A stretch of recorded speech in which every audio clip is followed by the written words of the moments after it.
नमस्कार. अवकाळी पावसामुळे पूर्ण झाड पडून गेलेलं आहे. तर याला फुलं आणि शेंगा आहे बारीक बारीक, ते तोडून घेते. थोडी आपल्याला रेसिपी बनवू याच्यापासून.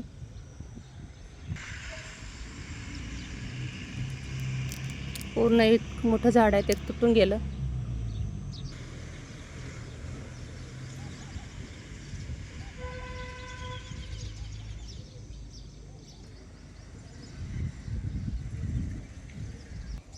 शेवग्याचे फुलं आणि ही कवळी कवळी शेंग आहे. या शेंगापासून आपण रेसिपी बनवणार आहोत. ही पाने, थोडे पाने पण टाकणार आहे मी. छान धुवून घेते. धुतल्यानंतर आपल्याला चिरायचं आहे. छान लागलेली आहे. तर बघा, माझ्याच घरी झाड आहे, तर याला मी धुवून घेते. तर मी ही शेंगा आहे छान अशा बारीक बारीक करून घेतल्या. एक कांदा घेतला, हिरवी मिरची आणि शेवग्याचे पानं घेतले थोडेसे. शेवगा फूल पण मी छान धुवून घेतला आणि थोडं बारीक केलं आहे. तर आता याची भाजी बनवायची आपल्याला. गॅस पेटवला. गॅसवर कढई ठेवली. कढईमध्ये तेल टाकलं मी 2 चम्मच. तर आता तेल आपलं छान गरम होऊ द्यायचं. तेल आपलं छान गरम झालेलं आहे. तर याच्यामध्ये आपल्याला हिरवी मिरची टाकून घ्यायची. आलं लसूण पेस्ट. आधी वेगळी जगा वेगळी रेसिपी बनवणार आहे मी. नक्कीच बनवा मी सांगितल्याप्रमाणे.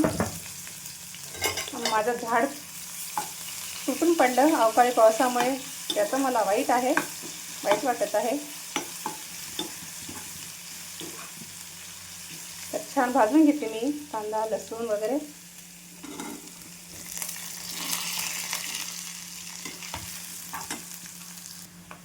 कांदा आपला छान लालसर झालेला आहे. याच्यामध्येच मीठ टाकून घ्यायचं, हळद टाकून घ्यायचं, लाल तिखट,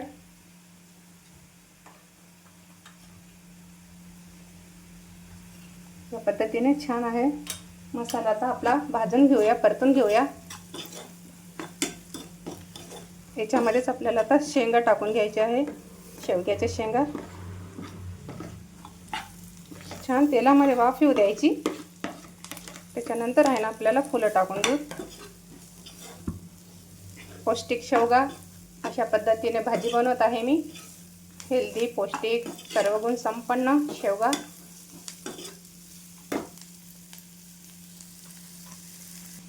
थोडं धनिया पावडर टाकून घेऊ. त्याच्यानंतर आपल्याला फुलं टाकून घ्यायची.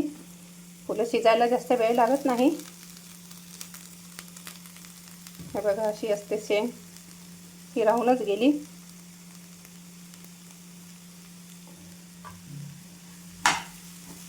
छान आहे ना, मिक्स करून घेते तेलामध्ये. छान मिक्स झालेली आहे. थोडं झाकण ठेवते आणि शिजून घेते. बघूया एकदा. आहा, किती सुंदर झाली आहे भाजी.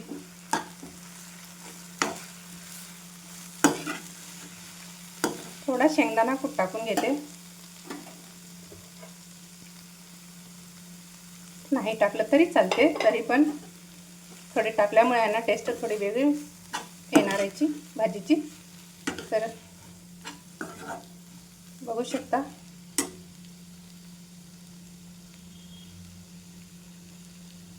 शिजला आहे शेवगा. तरी पण 1-2 मिनिट आहे ना वाफ येऊ देते.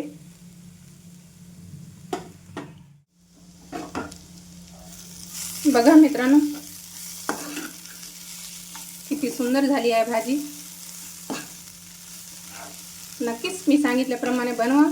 आपल्या कुटुंबासाठी, आपल्या आरोग्यासाठी अशी भाजी नक्कीच बनवून खा, सोप्या आणि साध्या पद्धतीमध्ये.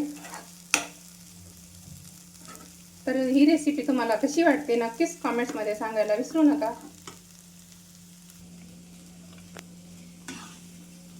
बघा,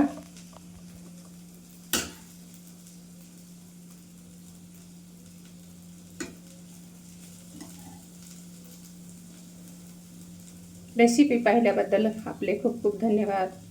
भेटूत आपण दुसऱ्या व्हिडिओमध्ये छानशी रेसिपी घेऊन. विना व्लॉगमध्ये भेट द्या. रेसिपी चांगली वाटली तर कमेंट्स करा, लाईक करा. धन्यवाद आणि शेअर पण करा.